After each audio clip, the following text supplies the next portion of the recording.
Hello friends, my name is Haley and today I wanted to talk about all of the things that have been keeping me sane through quarantine. So the first thing that I have to talk about is my newest obsession, and that is JoJo's Bizarre Adventure. My boyfriend has been slowly showing me the anime that he likes, and he actually tried to show me JoJo a while ago, but he started in like a weird place, so I wasn't really feeling it. And he was watching through later seasons and was like, Haley, I really want to show you this. So I was like, okay, I'll give it another shot. And oh my gosh, I can't even tell you how much it has affected my life. I'm currently on arc 3, which is Stardust Crusaders. We watched the OVA and then went back to the beginning of the whole series.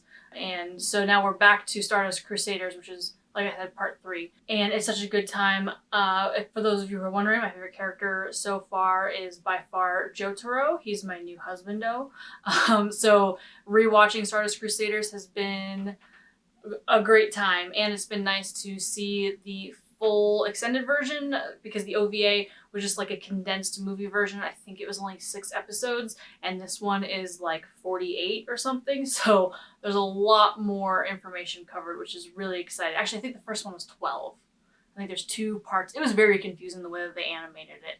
So forgive me for not remembering that. But there's a lot more depth, which I'm really enjoying. Dustin and I are both heavy gamers, so it was nice when everything was shut down, when our state went into lockdown, because Dustin was able to be at home with me, so we were able to do a lot more gaming, namely Lord of the Rings Journeys into Middle-earth. This is an RPG game, so you have like tile flipping and you have character pieces, kind of what it looks like. So it's story based, but it's slowly revealing tiles as you explore. And there's like a time tracker, so you want to try to accomplish a goal before the time runs out, or else you fail. You can still move forward, but it affects, there's like a butterfly effect. It affects what happens in the future. And obviously you fight villains. There's a troll here. I don't know if you can really see him.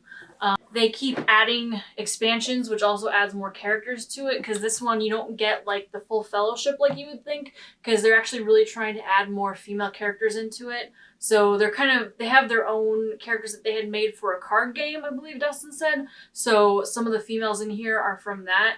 But you get like Bilbo and Aragorn. Those are the characters that Dustin and I played through. And actually, the day that I'm filming this, we just got a new expansion. So we're looking to start that pretty soon, and I'm really excited. This is an excellent game, and obviously if you are a gamer, Lord of the Rings fan, I highly recommend it. And what's great about it too is that there's an app for this game, so you don't need someone to be the DM. The game just tells you what tiles to place, and it advances the story for you. It's excellent. I love that feature because it makes it really easy for 2 people to just play together and have a really fun time. And there's been quite a few games that we've been getting into, but I don't want to spend too much time in the board games because I can really get sucked into it and make this video like a half hour long, and nobody wants that.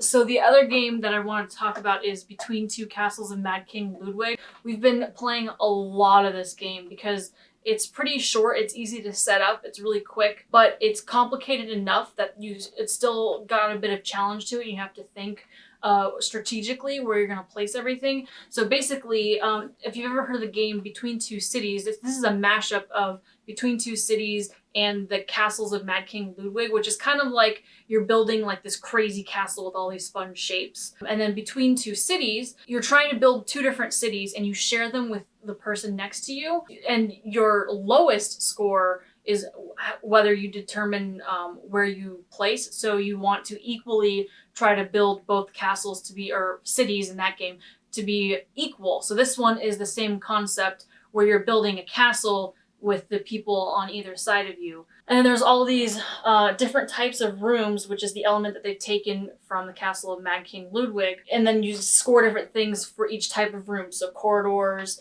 activity rooms, food rooms, outdoor rooms, and wherever you place them in the castle affects your scoring. It's really fun, it's really addicting, and it's great because Stonemaier, the people who make this game, do a really good job at 1-player games. So this one you can't really do solo mode, but they have a good variant for playing 2-player. So there's an invisible 3rd player that you're building a castle with. So it's been great for me and Dustin being stuck in quarantine because you can play 2 players. And then I want to talk about my cross stitch. My friend Sid has been cross stitching and it inspired me to pick it back up.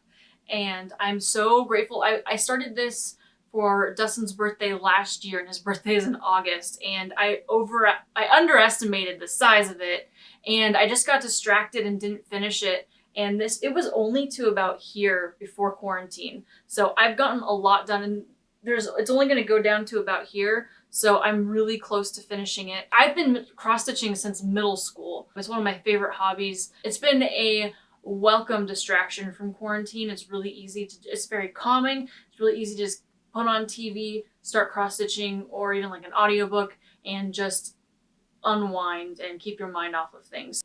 And I'm just happy with how it's turning out. It's really satisfying when you finish a project, especially when it's this big. And I haven't finished it yet, but I'm very close and I'm very excited. I've talked about these in my recent reads, so I'm not going to spend too much time on them, but I do want to just mention my favorite books through quarantine, which have definitely been Well Met and Radiance. So 2 romances, 1 contemporary and 1 fantasy. I read Well Met closer to the beginning of quarantine, and then Radiance was a little bit more recent. But just in general, I think I just wanted to kind of mention that romance has also been a great distraction for quarantine. If you are interested in romance, I think it really helps with book slumps. It definitely has for me. And then the next thing that has really helped me through quarantine is Dungeons and Dragons. So Dustin and I have been playing a campaign that he DMs.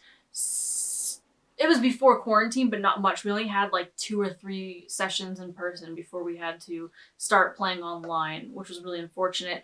But another thing that happened in quarantine is I started learning how to DM. So I am DMing my own game with just a few friends just to kind of figure out everything about how to do it and kind of gain my confidence as a DM. And it seems like they're having fun, so I think I'm doing a good job. But yeah, it's been so much fun, and honestly, DMing is not that hard. So if you've been like nervous about, like you want to start up a game, but you've been nervous about DMing, I really just say go for it. Like you really can't do it any wrong, because there have been plenty of times where I'm like, oh no, I didn't explain that the way that it is in the book. But guess what?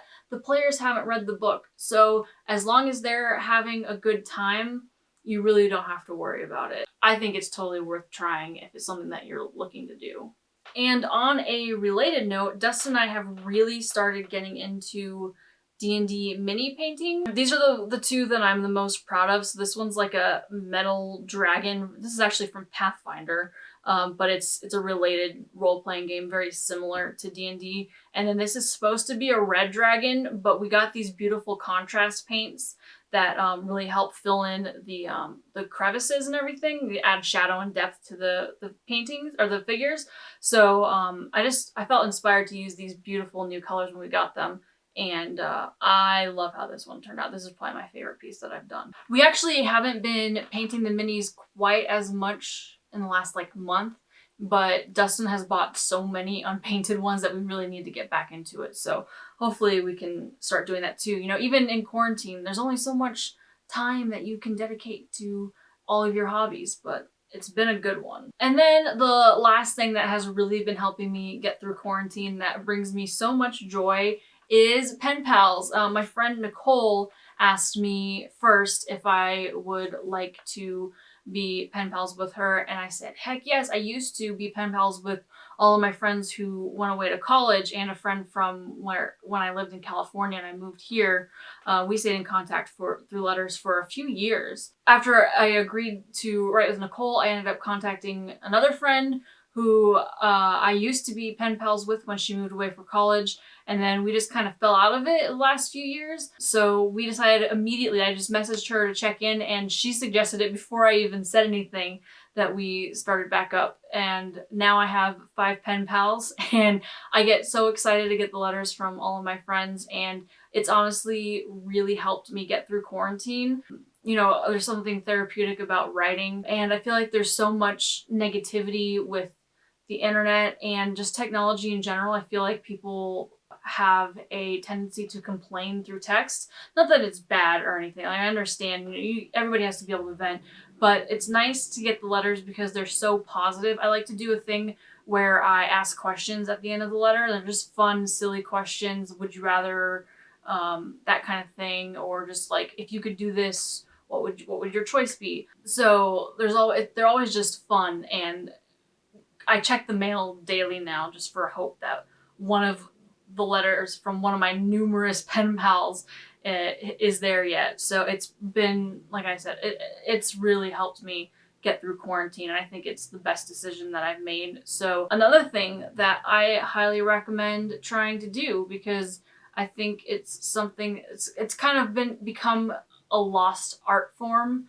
and I think it's something that could really help a lot of people. It's just nice. It's just something to look forward to, something to make you smile. And I think it has a positive influence on my life for sure. All right, so that's gonna do it for my quarantine favorites. Thank you guys so much for watching. Let me know in the comment section if there's anything that you would like me to expand on, because I know these are a lot of things I don't normally talk about. So if maybe I was thinking about maybe doing like a paint with me D&D video, or if you want more information on the games that I talked about or other games. I think I am thinking about starting to talk more about gaming on my channel in general anyway, so that's something to potentially look forward to. I have a lot of things with this channel that I have planned that I'm very excited for. It's going to there's still going to be a lot of book talk in it, but it's going to expand beyond just talking about recent reads and whatnot. I'm going to try to do some deep dives into certain books and authors, more like classics maybe. So there's a lot to look forward to on my channel. I'm very excited to be making this content. I'm going to be upping my production quality as a editor. I'm really trying to put my editing skills into my videos. So hang in there. It's gonna get really exciting in the next few months. So I cannot wait to share with you everything that's brewing inside of my mind. So once again, thank you so much for watching, and I'll see you guys soon.